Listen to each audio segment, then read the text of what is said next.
បានដឹងទេថាទឹកដីនាងនេះណាមហាណាច័ន្ទលោកជាត្រកខ្ពងខ្ពស់គេឈ្មោះខ្ទីខ្ទមានវប្បធម៌បរំពើក្នុងទ្វីបលោកកា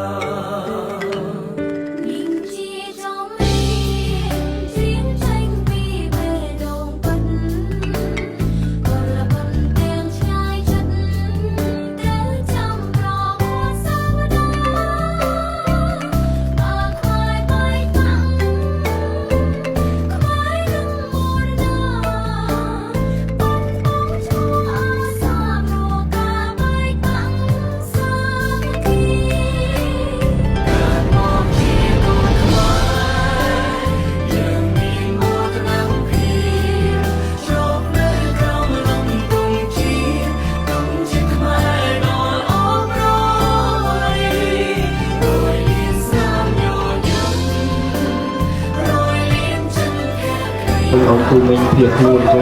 chỉ sửa bỏ là không có thì nó sọc để từ càng sụp hiếp